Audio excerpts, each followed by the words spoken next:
ذکر کی محفل جب آپ نے سجانا شروع کی، آج پہلا دن ہے، آج آپ نے پہلی دفعہ یہ خیال کیا، یہ ارادہ کیا، اس نیت کے ساتھ وضو کیا، مصلی بچھایا کہ آج میں اللہ کی یاد میں اپنا وقت گزاروں گا، اللہ کے ذکر میں اپنا وقت گزاروں گا، رات کا کچھ پہر، کچھ ٹائم، کچھ لمحے میں اپنے رب کے نام کرتا ہوں۔ یہ آج اگر آپ نے پہلی دفعہ یہ کیا ہے تو یہ آپ کو کل کے لیے مزید توفیق دے گا۔ کل آپ پھر بیٹھیں گے، یہ پرسوں کی توفیق دے گا۔ یہ آہستہ آہستہ جب آپ کی زندگی کا حصہ بن جائے گا، جب آپ کی راتوں کی یہ روٹین بن جائے گی کہ اللہ کے ذکر کی محفل سجانے لگے، تو اللہ کے فرشتے اس محفل میں آتے ہیں، رب کی نور کی مخلوق آپ کی محفل میں آتی ہے۔ نور کے اس ذکر میں، نور کی محفل جب آپ کے ساتھ ہوتی ہے تو آپ کا ماحول ابھی آپ کو اندازہ نہیں کہ وہ ماحول کیا ہے، لیکن آہستہ آہستہ اس مستی میں مست رہنے سے آپ کو وہ جلوے نصیب ہوں گے،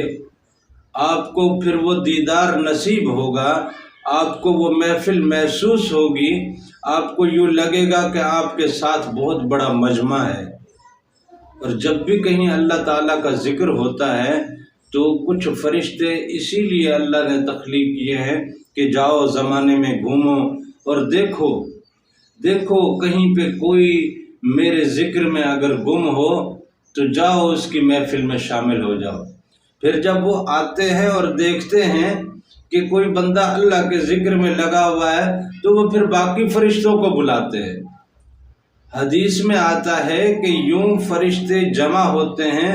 تو فرشتے کے اوپر فرشتہ یوں آسمانوں تک ان کی جناب تہیں لگ جاتی ہیں، اتنے فرشتے جمع ہوتے ہیں جب آپ ذکر کی محفل سجاتے ہیں۔ اور یہ ذکر کی محفل میں جب آپ بیٹھتے ہیں تو اتنے فرشتے آپ کے ساتھ اس محفل کا حصہ بنتے ہیں، اور آہستہ آہستہ جب یہ معمول بن جاتا ہے، یہ آپ کی روٹین بن جاتی ہے، یہ روزمرہ کا آپ کا ایک عمل بن جاتا ہے، تو آپ کو اس بات کا احساس ہونے لگتا ہے کہ اب میرے ساتھ کوئی دوسرا بھی ہے، کچھ اور بھی ہیں، نہیں بہت کچھ ہے، نہیں بہت زیادہ ہے، یہ تو بہت ہی زیادہ ہے، یہاں تو ہر طرف وہ یہی مخلوق ہے۔ پھر ہر طرف آپ کو یہ ان کے وجد کا عالم آپ جب دیکھیں گے تو آپ کے اوپر بھی ایک وجد طاری ہوگا، آپ کے اوپر بھی ایک مستی طاری ہوگی، اور وہ جو مستی ہے ذکر کی مستی ہے، اس مستی میں مست رہتے ہوئے پھر آپ کو دنیا جو ہے آپ کے اندر سے نکل جاتی ہے، کیونکہ دنیا کے مناظر عارضی مناظر ہیں، یہاں کا حسن تھوڑا حسن ہے، یہاں کی خوبصورتی کوئی اتنی معنی نہیں رکھتی، یہ تو بالکل معمولی سی خوبصورتی ہے، آپ کی پھر اس پہ نظر نہیں ٹکے گی۔ آپ جس مستی میں گئے اور جس مستی سے آپ کو وہ سرور ملا، وہ پرکیف محفل ملی، وہ پرکیف محفل، وہ سرور اور مستی والی محفل آپ کے اوپر طاری جب ہوتی ہے، آپ کے مزاج پہ جب طاری ہوتی ہے، آپ کے خیال پہ جب طاری ہوتی ہے، آپ کے ذہن پہ جب طاری ہوتی ہے، بلکہ یوں کہیں کہ وہ آپ کے پورے سراپے کو اپنی لپیٹ میں لے لیتی ہے اور آپ کے اوپر وہ مستی طاری ہونے لگتی ہے، تو آپ کو اس مستی کا جو مزہ ہے وہ آپ کو ملنا شروع ہوتا ہے، اور اس مستی کے مزے میں آپ دنیا کے مزے بھول جاتے ہو، دنیا کے لطف بھول جاتے ہو، دنیا کی سہولتیں بھول جاتے ہو، دنیا کی آسائشیں بھول جاتے ہو، آپ کو پھر یہاں سے کسی بھی چیز کا کوئی بھی غرض اور غایت نہیں رہتی، کسی بھی چیز کا آپ کو کوئی شوق نہیں رہتا، کسی بھی چیز سے آپ کی لگن نہیں رہتی، پھر آپ کی لگن وہیں رہتی ہے، آپ پھر اسی کی مستی میں مست رہتے ہیں۔ آپ دنیا میں کچھ بھی کر لیں کسی بھی کام میں لگے رہے ہوں، لیکن آپ کے وجود پہ وہ مستی طاری رہتی ہے۔ لہذا وہ مستی ایک ایسی مستی ہے، اور اس مستی میں جو اللہ کے جلووں کی مستی میں ہوگا، جو اللہ کے انوار کی مستی میں ہوگا، اسے ایٹم بم کیا کرے گا؟ جو اللہ کی محفل میں ہوگا اسے دنیا کی کوئی بھی طاقت کیا کرے گی؟ جو تمام طاقتوں کا مالک ہے، تم اس کی محفل میں بیٹھے ہو، تو اس کے دائرے میں بیٹھے ہو، تم اس کے دائرے میں بیٹھے ہو، تو آئرن ڈوم اگر اسرائیل نے بنا لیا تو وہ اس کو سپورٹ نہیں کر پا رہا۔ کافی حد تک اس کو پروٹیکٹ کرتا ہے، مگر اتنا پروٹیکٹ نہیں کر پا رہا۔ اللہ کا بنایا ہوا آئرن ڈوم پھر آپ کو کتنا پروٹیکٹ کرے گا؟ اور پھر آپ کی نظر جو ہے وہ کیمیائی بن جاتی ہے۔ آپ اگر کسی کی طرف نظر خیر کر دیں تو خیر ہو جائے، کسی کی طرف نظر شر کر دیں تو وہ تباہ و برباد ہو جائے، جل جائے۔ آپ کی نظروں میں ایٹم بم سے کہیں زیادہ طاقت آ جاتی ہے۔ آپ اس طرف اپنی توجہ لائیں تو صحیح، اپنا وقت نکالیں تو صحیح، اپنی دلچسپی دکھائیں تو صحیح، اپنے آپ کو گم تو کریں، اپنے آپ کو اللہ کی مستی میں فنا تو کریں، اس مستی میں مست ہو کر تو دیکھیں۔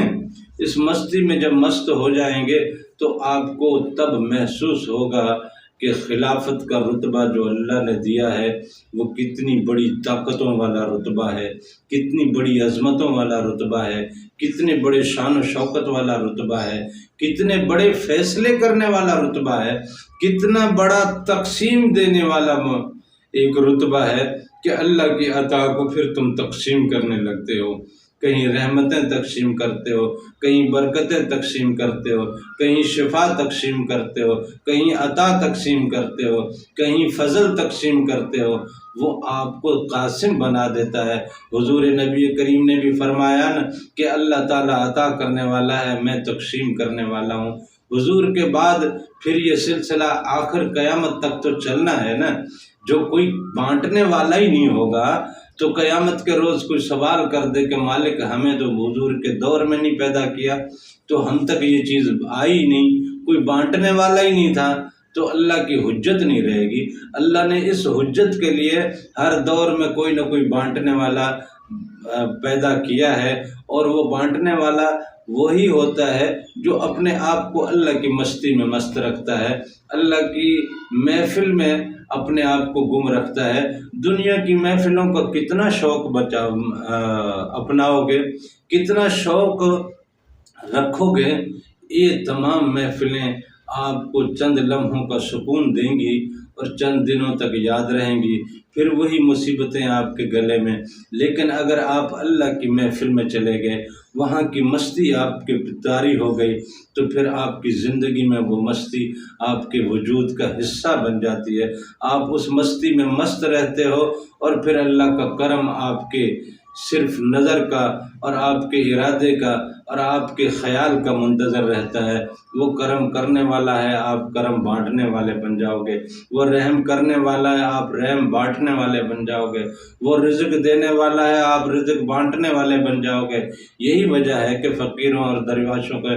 مزاروں پہ اور ان کے آستانوں پہ لنگر اور